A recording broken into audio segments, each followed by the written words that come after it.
ସମସ୍ତ କୁନି କୁନି ପିଲାମାନଙ୍କୁ ପୁଣି ଥରେ ଏକ ନୂଆ ଭିଡ଼ିଓକୁ ସ୍ୱାଗତ। ପିଲାମାନେ, ଆଜି ଆମେ ଷଷ୍ଠ ଶ୍ରେଣୀ ଭାଷା ପୁସ୍ତକ ସାହିତ୍ୟ ସୁଧାର ଜନ୍ମଭୂମି ପଦ୍ୟ ବିଷୟରେ ପଢ଼ିବା। କବିତାର ପୃଷ୍ଠଭୂମି ବିଷୟରେ ଜାଣିବା। ସର୍ବପ୍ରଥମେ ଆମେ ଚାଲ ଏହି ପଦ୍ୟର କବିଙ୍କ ପରିଚୟ ବିଷୟରେ ଅବଗତ ହେବା।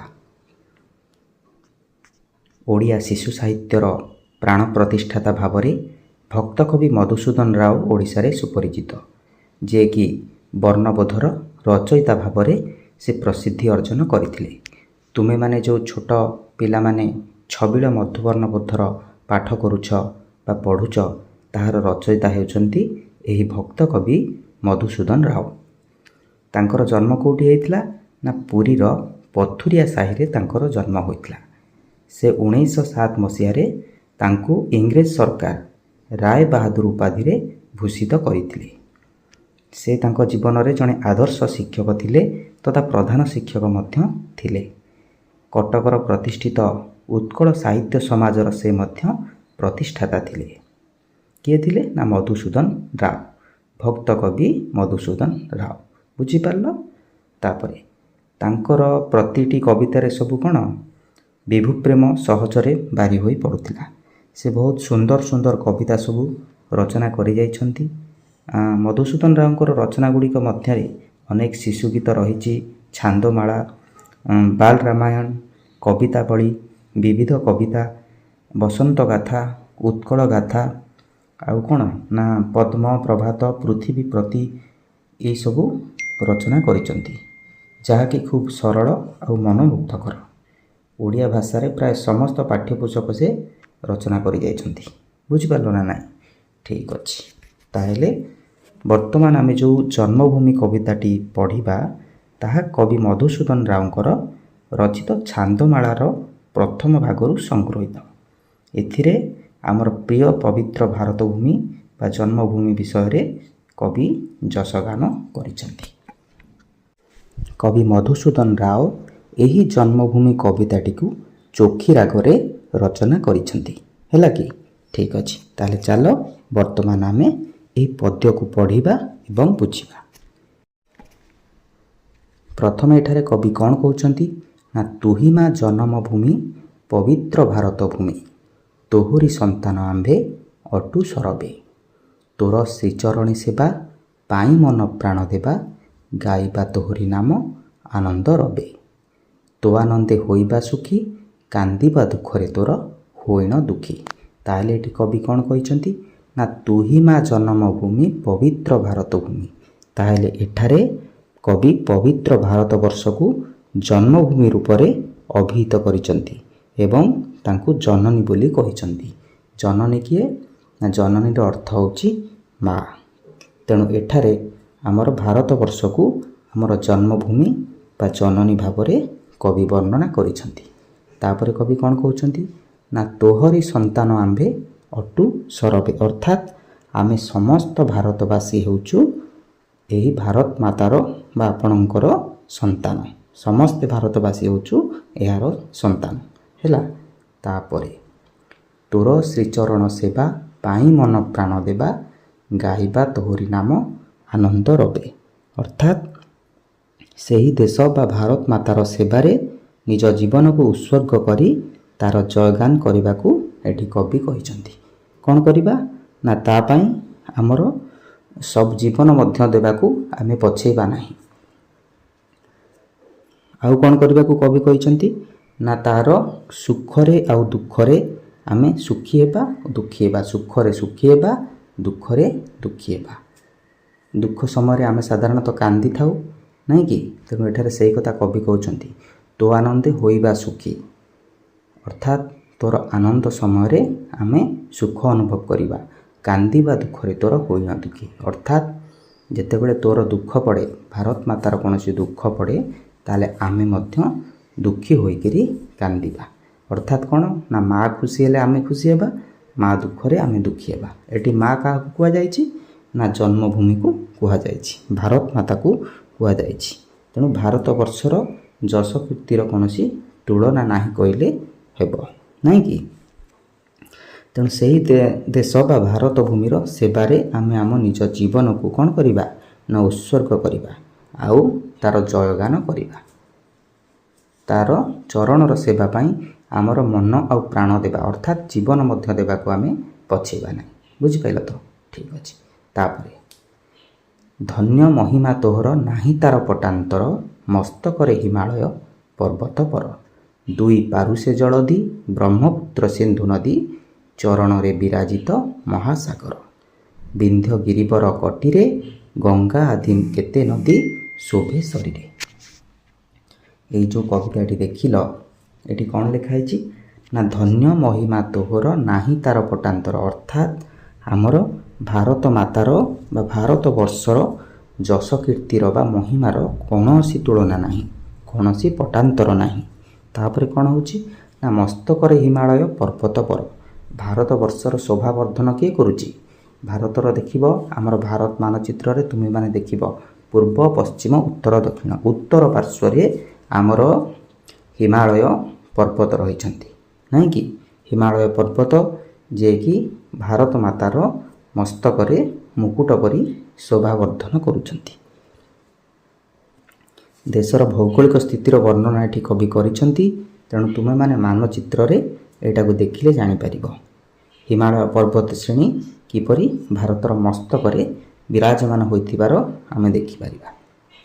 ତାପରେ ଦେଖ, ଦୁଇ ପାରୁଷେ ଜଳଧି ବ୍ରହ୍ମପୁତ୍ର ସିନ୍ଧୁ ନଦୀ, ଚରଣେ ବିରାଜିତ ମହାସାଗର। ଦୁଇ ପାରୁଷେ ଜଳଧି, ଦୁଇ ପାରୁଷ ମାନେ ଦୁଇ ପାର୍ଶ୍ୱରେ, ଜଳଧିର ଅର୍ଥ ହେଉଛି କ'ଣ? ସମୁଦ୍ର।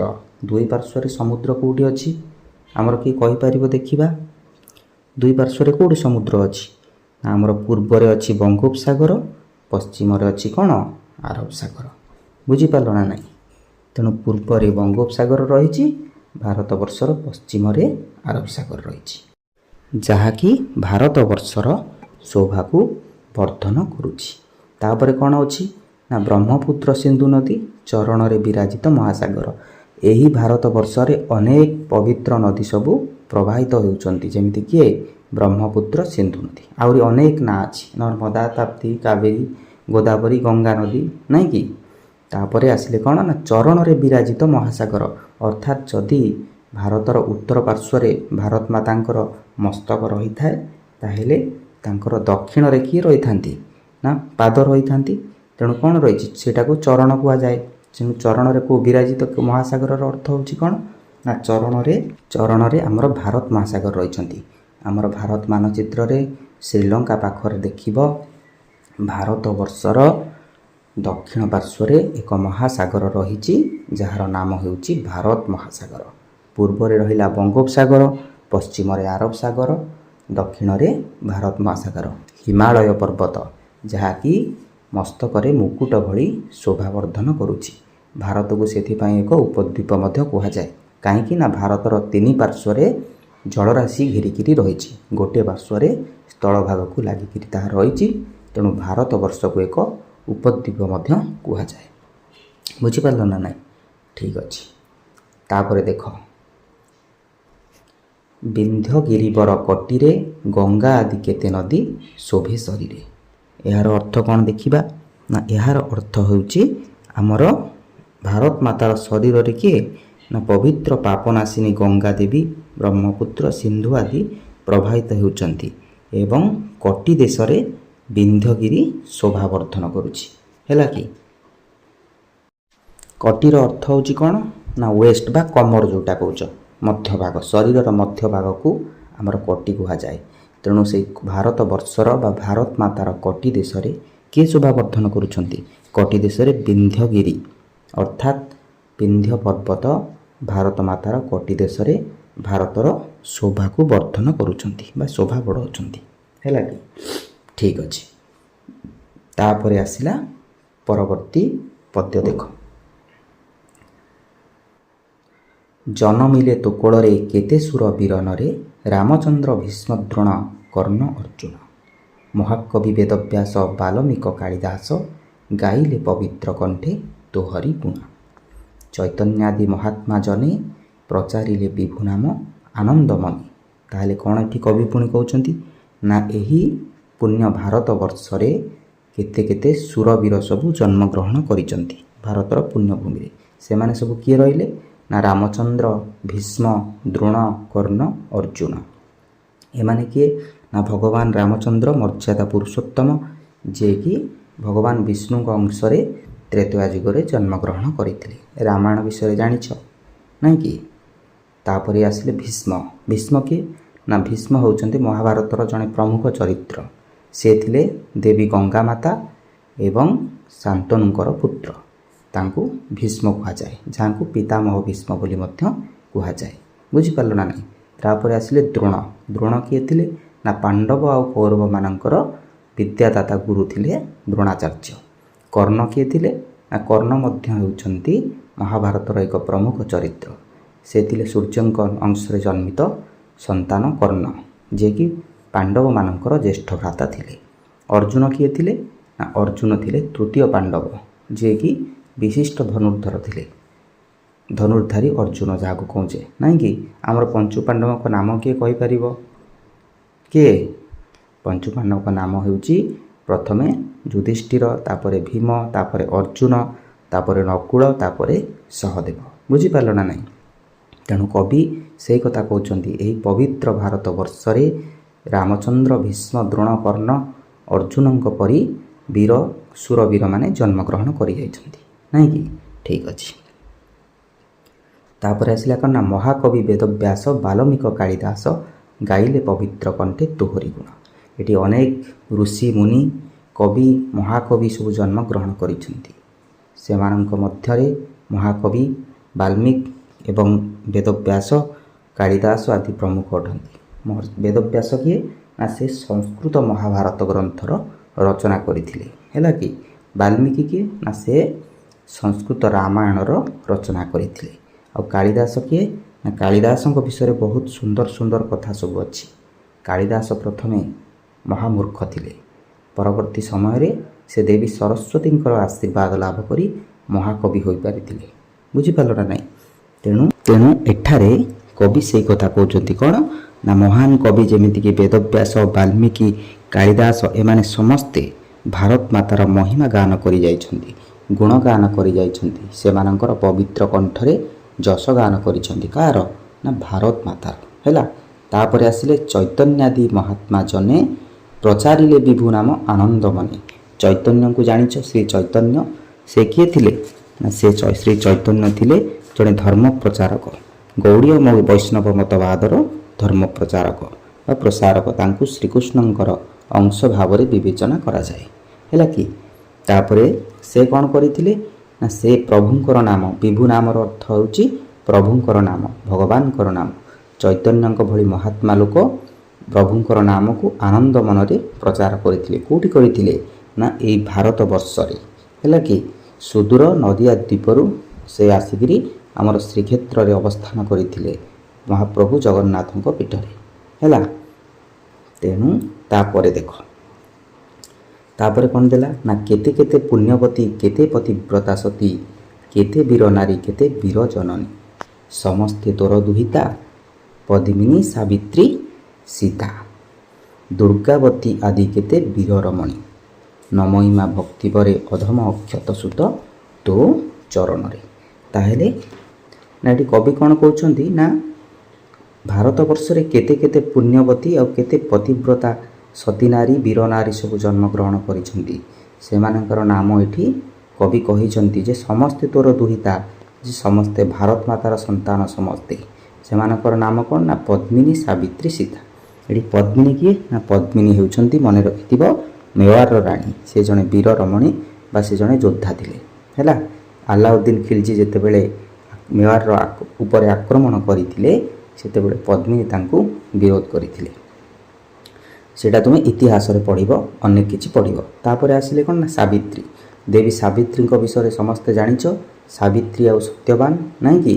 ସେ ଭଗବାନ ଯମଙ୍କ ଠାରୁ ନିଜର ପତି ସତ୍ୟବାନଙ୍କୁ ଫେରାଇ ଆଣିଥିଲେ। ସେ ଥିଲେ ପତିବ୍ରତା ନାରୀ ସାବିତ୍ରୀ। ଆଉ ସୀତା କିଏ? ନା ତ୍ରେତୟା ଯୁଗରେ ମାତା ଲକ୍ଷ୍ମୀଙ୍କ ଅବତାର ଭାବରେ ଭଗବାନ ଶ୍ରୀରାମଚନ୍ଦ୍ରଙ୍କର ଧର୍ମପତ୍ନୀ ହୋଇଥିଲେ କିଏ? ଦେବୀ ସୀତା, ଯାହାଙ୍କୁ ରାବଣ ଅପହରଣ କରି ନେଇଯାଇଥିଲା ଏବଂ ପରବର୍ତ୍ତୀ ସମୟରେ ଶ୍ରୀରାମ ତାଙ୍କୁ ଉଦ୍ଧାର କରିଥିଲେ ରାବଣକୁ ବଦ୍ଧ କରି। ରାମାୟଣରେ ଏଇଟା ଅଛି, ହେଲା କି? ଠିକ୍ ଅଛି। ତାପରେ ଆଉ ଜଣେ କିଏ ରହିଲେ ନା ଆଉ ଜଣେ ରମଣୀ ରହିଲେ ଦୁର୍ଗାବତୀ। ଦୁର୍ଗାବତୀ କିଏ ନା ବୀରାଙ୍ଗନା ରାଣୀମାନଙ୍କ ମଧ୍ୟରେ ସେ ଜଣେ ପ୍ରସିଦ୍ଧ। କିଏ ନା ସେ ଥିଲେ ଗୋଣ୍ଡୱାନା ରାଜ୍ୟର ସାହସୀ ରାଣୀ, ଯିଏ ତାଙ୍କ ମାତୃଭୂମିର ସୁରକ୍ଷା ପାଇଁ ଅଦମ୍ୟ ସାହସିକତା ପ୍ରଦର୍ଶନ କରିଥିଲେ। ପ୍ରତିକୂଳ ପରିସ୍ଥିତିରେ ମଧ୍ୟ ସେ ସାହସ, ଆତ୍ମସମ୍ମାନ ଓ ନେତୃତ୍ୱ ଏକ ଅତୁଳନୀୟ ଉଦାହରଣ ସ୍ଥାପନ କରିଥିଲେ। ବିଦେଶୀ ଆକ୍ରମଣକାରୀଙ୍କ ନିକଟରେ ଆତ୍ମସମର୍ପଣ କରିନଥିଲେ, ମାନେ ତାଙ୍କ ନିକଟରେ ମୁଣ୍ଡ ନୁଆଇ ନଥିଲେ। ସେମାନଙ୍କ ସହିତ ଯୁଦ୍ଧ କରିଥିଲେ ଏବଂ ତାଙ୍କର ବଳିଦାନ ଦେଇଥିଲେ। ବୁଝିପାରିଲ ନା ନାହିଁ? ସେଥିପାଇଁ ସେ କୁହାଯାଇଛି କ'ଣ ନା ଭାରତରେ ଅନେକ ବୀର ରମଣୀ ଜନ୍ମଗ୍ରହଣ କରିଛନ୍ତି, ଯେମିତିକି ପଦ୍ମିନୀ, ସାବିତ୍ରୀ, ସୀତା ଆଉ ଦୁର୍ଗାବତୀ ସମସ୍ତେ ହେଉଛନ୍ତି ତୋରି ଭାରତ ମାତାର ସନ୍ତାନ। ତେଣୁ ସେଠି କବି କ'ଣ କହିଲେ ପୁଣି ନା ନମୋଇ ମା ଭକ୍ତି ଭରେ ଅଧମ ଅକ୍ଷମ ସୁତ ତୋ ଚରଣ ଦି। ତେଣୁ ଏଠାରେ କବି ଶ୍ରୀ ମଧୁସୂଦନ କ'ଣ କହୁଛନ୍ତି ନା ଅନ୍ତିମ ପଦରେ ସେ କହୁଛନ୍ତି ଯେ ଜନ୍ମଭୂମିର ପବିତ୍ର ଚରଣରେ ମୁଁ ଭକ୍ତି ଅର୍ଘ୍ୟ ସମର୍ପଣ କରି ନିଜକୁ ମାତୃଭୂମିର ଅକିଞ୍ଚନ ପୁତ୍ର ଭାବରେ ଉଲ୍ଲେଖ କରୁଛି। ଏଠି ନମୋଇ ମାନେ ନମସ୍କାର କରିବା, ପ୍ରଣାମ କରିବା, ଭକତିରେ ମାନେ ଭକ୍ତିରେ, ଅଧମ ଅକ୍ଷମ ସୁତ, ଅଧମ ମାନେ ପ୍ରଭୁ। ଏଠି କବି ନିଜକୁ ନିମ୍ନ ଭାବରେ ବର୍ଣ୍ଣନା କରିଛନ୍ତି, ନିଜକୁ ଅତି ଛୋଟ ଭାବରେ ବର୍ଣ୍ଣନା କରିଛନ୍ତି, ନିଜକୁ ସମର୍ପଣ କରିଦେଇଛନ୍ତି, ହେଲା। ତେଣୁ ଏଠି କବିଙ୍କର ସମର୍ପଣ ଆଉ ଭକ୍ତିଭାବ ପ୍ରଦର୍ଶିତ ହେଉଛି। ସର୍ବଶେଷରେ ସେ କ'ଣ କରୁଛନ୍ତି ନା ଜନ୍ମଭୂମି ଭାରତ ମାତାର ଚରଣ କମଳରେ ପ୍ରଣାମ ଜଣାଉଛନ୍ତି। ବୁଝିପାରିଲ ନା ନାହିଁ? ତେଣୁ ଏ କବିତାରେ ଆମକୁ କ'ଣ ଶିଖିବାକୁ ମିଳିଲା? ଏ କବିତାରେ ଆମକୁ ଶିଖିବାକୁ ମିଳିଲା ଆମେ ଦେଶକୁ କେମିତି ଭଲ ପାଇବା, ଆମ ଦେଶର ଗର୍ବକୁ ସମ୍ମାନ କରିବା, ଦେଶ ପାଇଁ ନିଜକୁ ସମର୍ପଣ କରିବା, ଦେଶର ନାମ ରଖିବା, ନାଇଁ କି? ଠିକ୍ ଅଛି। ତେଣୁ ମୁଁ ଭାବୁଛି ତୁମମାନେ ଏଠିକୁ ବୁଝିପାରିଥିବ। ବର୍ତ୍ତମାନ ଚାଲ ଟିକେ ଆର ସାର କଥା ଆଉ ଟିକେ ମନେ ପକାଇଦେବି। ଶୁଣ, ଆମେ ବର୍ତ୍ତମାନ ଏଇ କବିତାରୁ କ'ଣ ପଢ଼ିଲେ ବା ଶିଖିଲେ? ଆମେ ଜାଣିଲେ କ'ଣ ନା ଆମର ଭାରତବର୍ଷ ହେଉଛି ବା ପବିତ୍ର ଭାରତ ଭୂମି ହେଉଛି ଆମର ଜନ୍ମଭୂମି ଓ ଆମେ ସମସ୍ତେ ଏହାର ସନ୍ତାନ। ତାପରେ କ'ଣ ଜାଣିଲେ ନା ଆମେ ଆମର ଭାରତ ମାତାର ସେବା ଲାଗି ମନପ୍ରାଣ ଦେଇକରି ବଳିଦାନ ଦେବା ବା ମନପ୍ରାଣ ଦେଇକରି ତା'ର ସେବା କରିବା ହେଉଛି ଆମର ପରମ କର୍ତ୍ତବ୍ୟ। ତାପରେ କ'ଣ ନା ଆମ ଭାରତ ମାତାର ବା ଭାରତବର୍ଷର ମହିମା ଓ ପ୍ରାକୃତିକ ସୌନ୍ଦର୍ଯ୍ୟର କୌଣସି ବି ତୁଳନା କରାଯାଇପାରିବ ନାହିଁ। ତାପରେ କ'ଣ କହିଛନ୍ତି କବି ନା ଭାରତ ମାତାଙ୍କର ମସ୍ତକରେ ହିମାଳୟ ପର୍ବତ ମୁକୁଟ ପରି ଶୋଭା ବଢ଼ାଇଥାଏ। ଆଉ କ'ଣ ଥାଏ ନା ଭାରତ ଜନନୀଙ୍କର ପୂର୍ବ ପାର୍ଶ୍ୱରେ ବଙ୍ଗୋପସାଗର, ପଶ୍ଚିମ ପାର୍ଶ୍ୱରେ ଆରବ ସାଗର, ଆଉ କ'ଣ ଦକ୍ଷିଣ ପାର୍ଶ୍ୱରେ ଭାରତ ମହାସାଗର ତା'ର ଶୋଭା ବଢ଼ାଇଥାନ୍ତି, ଭାରତ ମାତାର ଶୋଭା ବଢ଼ାଇଥାନ୍ତି। ତାପରେ ଆସିଲା କ'ଣ ନା ଏଇ ଭାରତ ମାତାର ଶରୀରରେ ପବିତ୍ର ନଦୀ ସବୁ ପ୍ରବାହିତ ହେଉଛନ୍ତି। କିଏ କିଏ ନା ଗଙ୍ଗା, ବ୍ରହ୍ମପୁତ୍ର, ସିନ୍ଧୁ ଆଦି ବିଭିନ୍ନ ନଦୀ ପ୍ରବାହିତ ହେଉଛନ୍ତି, କାହିଁକି? ଆଉ କିଏ ନା କଟି ଦେଶରେ ବା ଅଣ୍ଟାରେ ଭାରତର ମଧ୍ୟ ଭାଗରେ ବିନ୍ଧ୍ୟଗିରି ପର୍ବତମାଳା ଶୋଭା ପାଉଛି। ତାପରେ କ'ଣ କହିଲେ କବି ନା ଏଇ ଭାରତ ବର୍ଷରେ ଅନେକ ଶ୍ରେଷ୍ଠ ସୁରବୀର ଦେବତା ବୀର ଜନ୍ମଗ୍ରହଣ କରିଯାଇଛନ୍ତି। ଦେବତା ସବୁ କିଏ ଜନ୍ମଗ୍ରହଣ କରିଛନ୍ତି ନା ରାମଚନ୍ଦ୍ର ଦେବତା କଂସରେ ଜନ୍ମଗ୍ରହଣ କରିଥିଲେ, କାହିଁକି? ଭୀଷ୍ମ ମଧ୍ୟ ଥିଲେ ଦେବତାଙ୍କର ସନ୍ତାନ, ଦେବୀ ଗଙ୍ଗାଙ୍କର ପୁତ୍ର। ପଞ୍ଚୁ ପାଣ୍ଡବ ମଧ୍ୟ ଥିଲେ ଦେବତାଙ୍କ ଅଂଶରେ ଜନ୍ମିତ, ନାହିଁକି? ତେଣୁ ଏଠି କବି ସେହି କଥା କହୁଛନ୍ତି ରାମଚନ୍ଦ୍ର, ଭୀଷ୍ମ, ଦ୍ରୋଣ, କର୍ଣ୍ଣ ଆଉ ଅର୍ଜୁନଙ୍କ ପରି ସୁରବୀରମାନେ ଏହି ମାଟିରେ ଭାରତ ମାଟିରେ ଜନ୍ମଗ୍ରହଣ କରି ଏହାର ଶୋଭାକୁ ବଢ଼ାଇଛନ୍ତି। ତାପରେ ଆଉ କ'ଣ କବି କହୁଛନ୍ତି ନା ଯୁଗେ ଯୁଗେ ମହାନ କବିମାନେ ସବୁ ଯେମିତି ବେଦବ୍ୟାସ, ବାଲ୍ମୀକି, କାଳିଦାସ ଏମାନେ ସବୁ ଭାରତ ମାତାର ଯଶ କୀର୍ତ୍ତିର ଗାନ କରିଯାଇଛନ୍ତି। ତାପରେ କ'ଣ କହିଛନ୍ତି କବି ନା ଚୈତନ୍ୟ ମହାପ୍ରଭୁ ଭକ୍ତିରସର ମହାପ୍ଲାବନ ସୃଷ୍ଟି କରିଛନ୍ତି, ଭକ୍ତି ଗାଥାର ପ୍ରଚାର ପ୍ରସାର କରିଛନ୍ତି। କେଉଁଠି ନା ଏଇ ଭାରତ ଭୂମିରେ। ତାପରେ ଶେଷରେ କବି କହୁଛନ୍ତି ଏହି ଭାରତ ଭୂମିରେ ବା ଭାରତ ଆମର ଜନ୍ମଭୂମିରେ ଅନେକ ବୀରରମଣୀ ଜନ୍ମଗ୍ରହଣ କରିଛନ୍ତି। ସେମାନେ କିଏ ନା ସୀତା, ସାବିତ୍ରୀ, ପଦ୍ମିନୀ, ଦୁର୍ଗାବତୀ ପରି ପତିବ୍ରତା ପୁଣ୍ୟବତୀ ନାରୀମାନେ ଏଠାରେ ଜନ୍ମଗ୍ରହଣ କରିଛନ୍ତି। ଆଉ ସର୍ବଶେଷରେ କବି କ'ଣ କହୁଛନ୍ତି ନା ସର୍ବଶେଷରେ କବି ଜନ୍ମଭୂମିର ପବିତ୍ର ଚରଣରେ ନିଜକୁ ସମର୍ପଣ କରୁଛନ୍ତି ଏବଂ ଭକ୍ତି ଅର୍ଘ୍ୟ ଅର୍ପଣ କରୁଛନ୍ତି, ମାନେ ପ୍ରଣାମ ଜଣାଉଛନ୍ତି। ବୁଝିପାରିଲ ନା ନାହିଁ? ଠିକ୍ ଅଛି। ତାହେଲେ ଆମେ ପରବର୍ତ୍ତୀ କ୍ଲାସ୍ରେ ଏହି ବିଷୟର ପ୍ରଶ୍ନ ଉତ୍ତର କରିବା। ସମସ୍ତଙ୍କୁ ବହୁତ ବହୁତ ଧନ୍ୟବାଦ।